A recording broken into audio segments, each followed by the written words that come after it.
이는 곧 하나님이시니라. 그가 태초에 하나님과 함께 계셨고 만물이 그로 말미암아 지은 바 되었으니 지은 것이 하나도 그가 없이는 된 것이 없느니라. 아멘.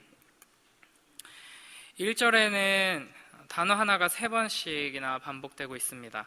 말씀이라는 단어죠. 이 말씀으로 번역된 이 단어가 헬라어로는 로고스입니다. 지난번에 또 같은 본문으로 제가 이 로고스라는 단어를 요한이 사용하면서 이 당시 그리스 로마 철학 속에서 사용하던 그 로고스와 정면으로 다른 성경적인 세계관을 보여주고 있다라는 것을 우리가 살펴봤습니다. 오늘은 왜 말씀인가, 왜 로고스인가를 좀 생각해 보려고 합니다. 우리가 이미 잘 알고 있듯이 여기서 말씀, 로고스는 예수 그리스도를 지칭하는 단어입니다. 그러면 그냥 태초에 예수님이 계시니라 이러면은 이해하기가 훨씬 쉬울 것 같잖아요. 그런데 굳이 태초에 말씀이 계시니라 라고 했을까? 예수님께서는 창세 전부터, 영원 전부터 계셨다 이렇게 하면은 뭘 말하려고 하는지 더 쉽게 와닿을 것 같은데, 태초에 로고스가 계셨다라고 한 것에는 어떤 의미가 있다는 것이죠. 성경은 하나님의 말씀에 대해서 이야기할 때 그 창조의 능력과 연관해서 드러내는 경우가 많이 있습니다. 시편 33편 6절에 보면 여호와의 말씀으로 하늘이 지음이 되었으며 그 만상을 그의 입 기운으로 이루었도다 이렇게 말씀하십니다. 무엇보다 요한복음과 마찬가지로 이 태초와 관련하여서 하나님의 말씀을 언급하는 창세기 1장 3절이 가장 좋은 예라고 할 수 있습니다. 우리는 이 하나님이 이르시되 빛이 있으라 하시니 빛이 있었고 라는 이 말씀을 읽으면서 우리가 말을 하는 것처럼 하나님께서 말을 하셔서 창조를 하셨구나 이렇게 생각하기가 쉽습니다. 그러나 하나님께서는 영이시죠. 그렇기 때문에 우리가 목소리로 말하듯이 그런 방식으로 말씀하시지는 않습니다. 그러니까 이 창세기 1장 3절에서 하나님께서 말씀하셨다라는 것은 우리가 마음속에 있는 것을 이렇게 표현하듯이, 그리고 생각 속에 있는 것을 실현해 내듯이 하나님께서 빛을 창조하시려고 하는 그 뜻을 나타내셨다, 드러내셨다, 실현하셨다라는 의미입니다. 이런 의미를 가장 잘 드러내주는 예가 이사야 55장 11절 말씀입니다. 내 입에서 나가는 말도 이와 같이 헛되이 내게로 되돌아오지 아니하고 나의 기뻐하는 뜻을 이루며 내가 보낸 일에 형통함이니라. 아멘. 이처럼 하나님께서 천지 만물을 창조하시려는 계획과 뜻을 실현하신 것을 창세기 1장에서는 하나님께서 말씀하셨다라는 말로 표현을 하고 있습니다. 근데 이게 실제로 성자께서, 하나님께서 성자를 통해 이 만물을 창조하신 것을 이와 같은 방식으로 표현을 하고 있는 것이죠. 그래서 요한은 이렇게 설명을 합니다. 우리 1장 3절, 요한복음 1장 3절 함께 읽습니다. 시작. 만물이 그로 말미암아 지은 바 되었으니 지은 것이 하나도 그가 없이는 된 것이 없느니라. 아멘. 존재하는 모든 것이 말씀이신 성자 하나님을 통해서 존재하게 되었다는 뜻입니다.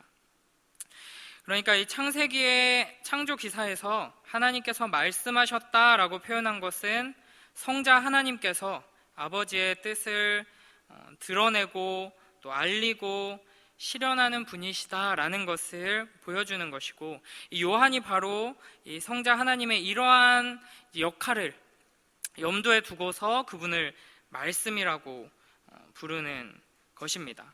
그러니까 사실 말한다라는 것 자체가 안에 있는 것을 밖으로 드러내어 표현하는 것이죠. 이 헬라어 단어 로고스 또한 안에 있는 것을 밖으로 나타낸다라는 뜻을 가지고 있습니다. 제가 쉬운 걸 좀 어렵게 쭉 설명을 해봤는데, 그러니까 쉽게 생각해 보면은 말이라는 것은 무언가를 설명하고 이제 드러내고 보여주는 역할을 한다는 것이죠. 물론 이제 어떤 여자친구들은 이제 남자친구한테 내가 꼭 말해야 알아? 이렇게 말하죠. 그리고 또 이제 무서운 질문이 하나 있죠. 아무 말도 안 해주고 나 오늘 뭐 변한 거 없어? 이렇게 물어보죠. 그러니까 말 안 해도 알아채 주기를 원하는 건데 내가 음성으로 너한테 직접적으로 말은 안 했지만 나는 지금 말하고 있다. 그러니까 들어라 이거잖아요. 뭐 초코파이 광고에서도 말하지 않아도 알아요 이렇게 하잖아요. 그러니까 음성으로 말은 안 하지만 우리는 뭔가 이제 통한다. 이제 다른 방식으로 말을 한다는 거죠. 그러니까 여기서 말씀이다라고 할 때, 말이다라고 할 때 단순히 음성을 통해 언어를 통해 무언가를 설명하는 것만을 지칭하는 게 아니라 이제 넓은 의미에서 어떤 방식이나 어떤 수단이든지 간에 이제 설명하고 드러내고 이제 보여주는 것을 통칭해서 이제 말이다, 말씀이다라고 한다면 이제 예수 그리스도를 하나님의 말씀이다라고 할 때 그 의미가 무엇인가가 이제 명확해지는 것이죠. 하나님은 영이시고 또 보이지 않으시는 분이십니다. 그러므로 그리스도가 하나님의 말씀이다라는 것은 예수 그리스도께서 보이지 않는 하나님을 보여주고 드러내고 이제 설명하며 이제 계시해 주는 분이다라는 의미이죠. 그래서 이제 골로새서 1장 15절에서 말씀하듯이 그리스도는 보이지 아니하는 하나님의 형상입니다. 우리 조금 뒷부분에 요한복음 1장 18절 말씀을 함께 읽어보겠습니다. 시작.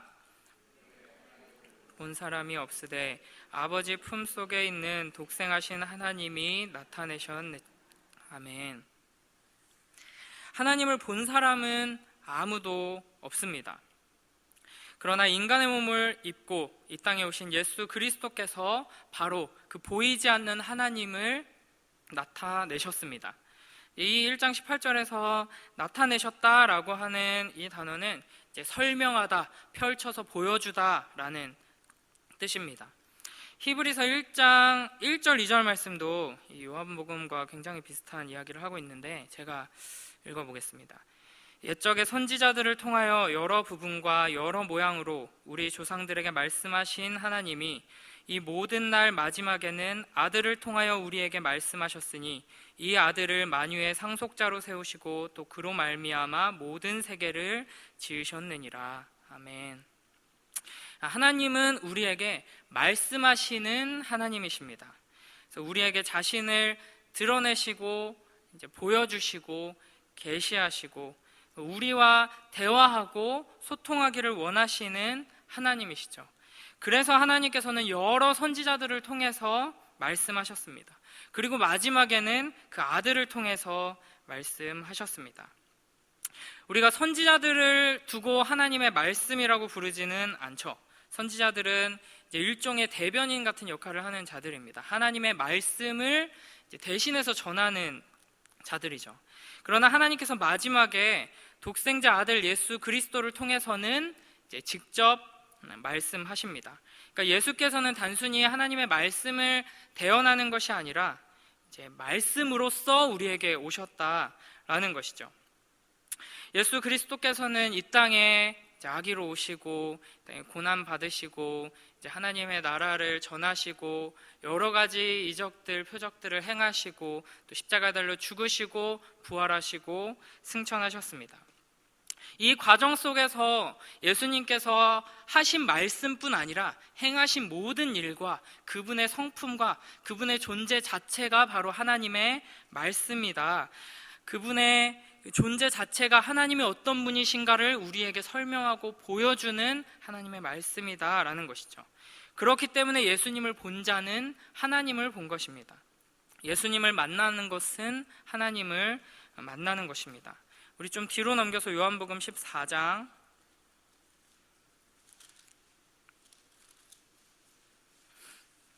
172페이지 요한복음 14장 6절에서 9절까지를 한번 쭉 읽어보겠습니다. 요한복음 14장 6절부터 9절까지 시작. 예수께서 이르시되 내가 곧 길이요 진리요 생명이니 나로 말미암지 않고는 아버지께로 올 자가 없느니라. 너희가 나를 알았더라면 내 아버지도 알았으리로다. 이제부터는 너희가 그를 알았고 또 보았느니라. 빌립이 이르되 주여 아버지를 우리에게 보여주옵소서. 그리하면 족하겠나이다. 예수께서 이르시되 빌립아, 내가 이렇게 오래 너희와 함께 있으되 내가 나를 알지 못하느냐?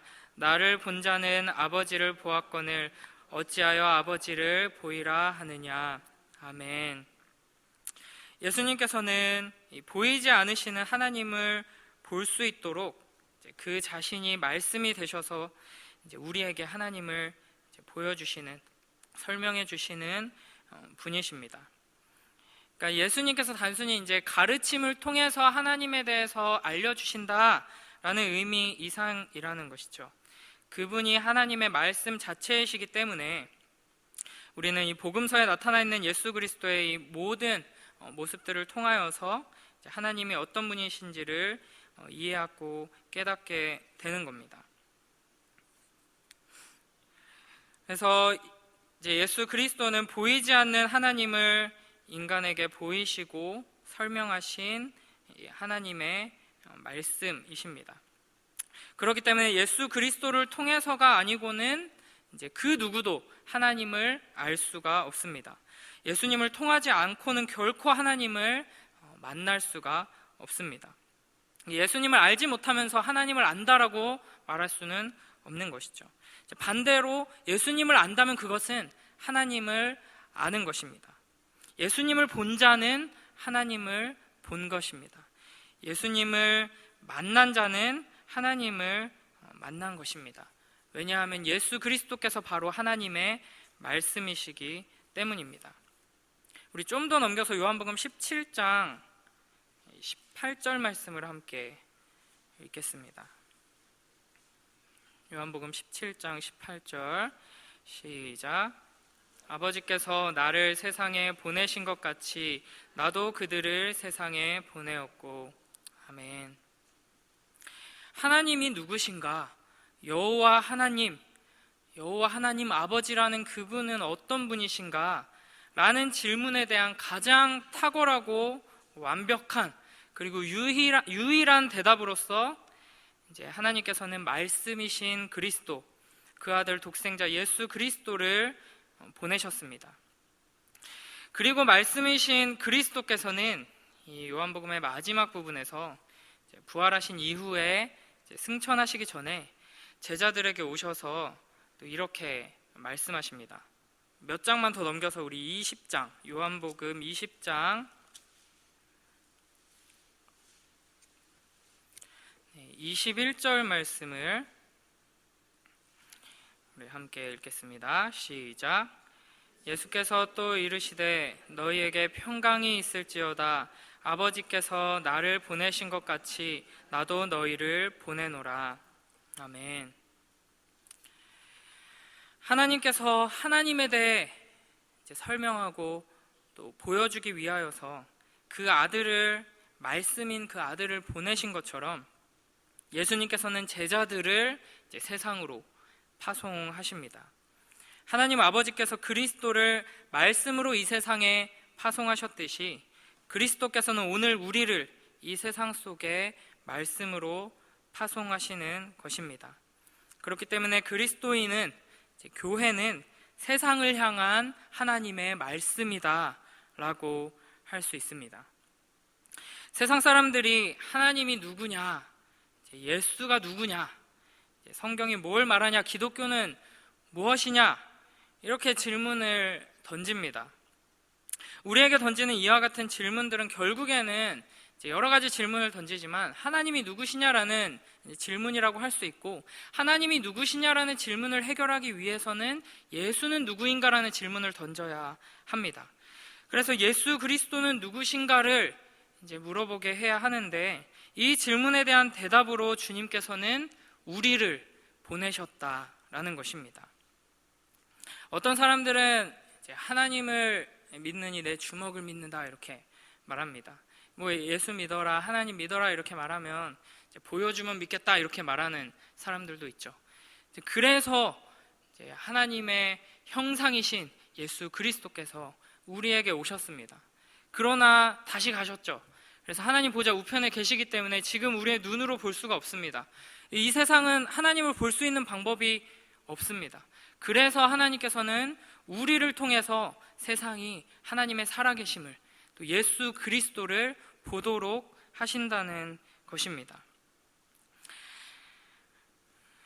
이게 참 아주 어려운 이야기인데요. 우리는 보이지 않는 하나님을 이 세상에 보여주는 이 영광스럽고도 두려운 소명을 맡은 자들입니다. 그 누구도 하나님을 직접 볼 수 없지만 세상은 우리를 보면서 하나님이 누구신가를 알게 될 것입니다. 우리가 매사에 부정적이고 짜증이 많은 사람으로 살아간다면 우리를 보는 어떤 사람들은 하나님을 아주 부정적인 분으로, 짜증나게 하는 분으로 아마 인식하게 될 것입니다.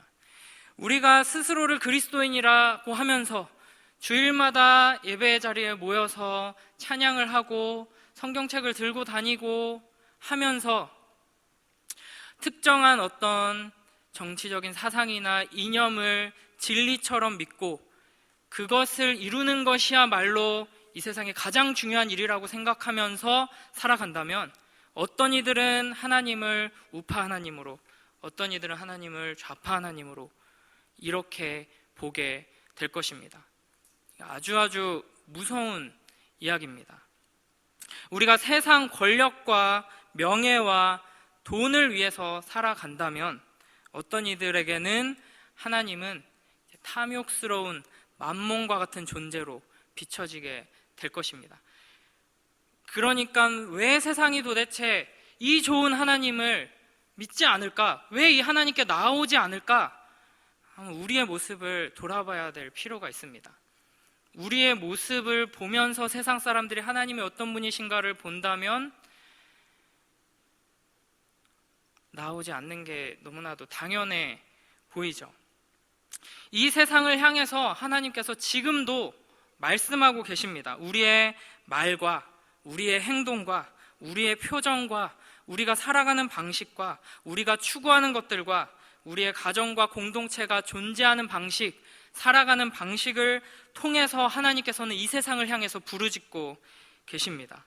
하나님께서는 지금도 우리를 말씀으로 세우셔서 이 세상을 향하여서 하나님의 말씀을 선포하고 계십니다. 너무 두려운 말씀이죠. 하나님 그러시면 안 되는데 그 방법 진짜 잘못된 방법인데 하나님 왜 그렇게 하실까? 다시 요한복음 20장 21절을 보면 너희에게 평강이 있을지어다 아버지께서 나를 보내신 것 같이 나도 너희를 보내노라 말씀하십니다. 여기서 그냥 아멘하고 끝내면은 진짜 너무 큰일이죠. 절망이죠. 답답하죠. 그러나 이어서 22절 말씀 우리가 함께 읽겠습니다. 시작. 이 말씀을 하시고 그들을 향하사 숨을 내쉬며 이르시되 성령을 받으라. 아멘.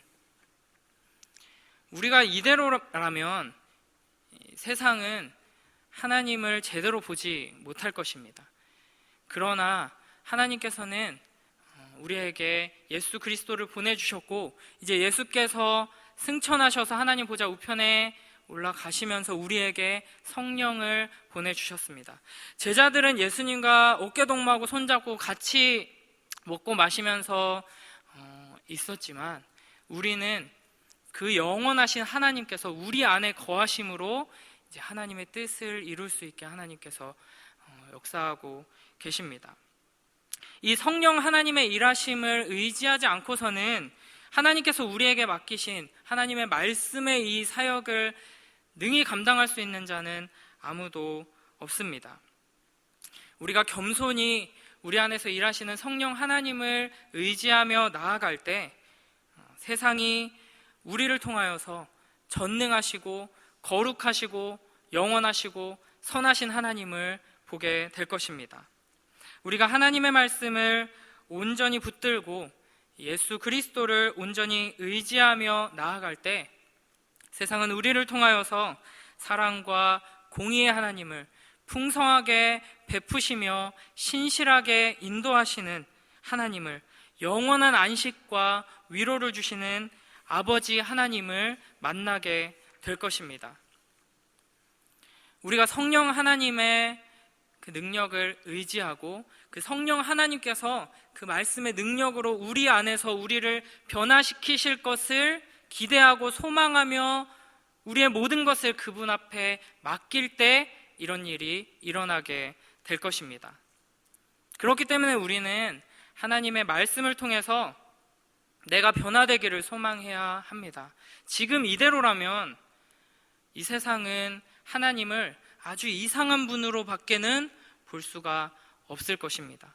하나님의 말씀을 통해서 이 썩어빠진 내 생각들이 다 변화되고 내 가치관이 바뀌고 삶이 변화되기를 소망하며 나아가는 우리 모두가 되길 바랍니다.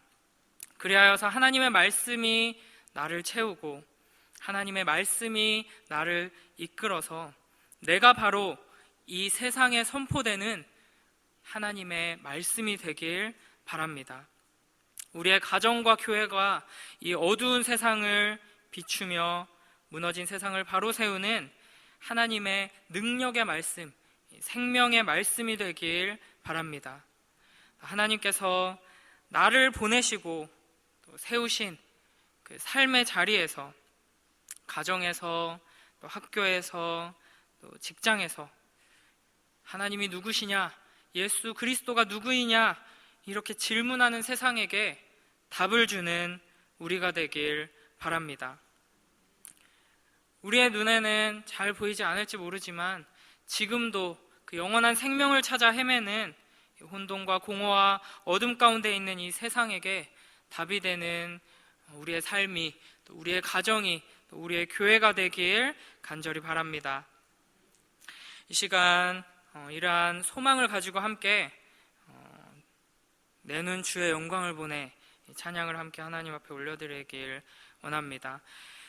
우리가 먼저 내 안에서 역사하시는 하나님의 영광을 보길 바랍니다. 우리 안에 충만한 주님의 영광을 보고 또 우리가 함께 모여 찬양할 때 우리 안에서 역사하시는 그 하나님의 영광을 바라볼 때 그 영광 앞에 우리가 감격하고 예배하고 겸손히 엎드려 찬양할 때 하나님께서는 우리를 변화시키시고 그런 우리를 통해 세상은 하나님의 영광을 보게 될 것입니다.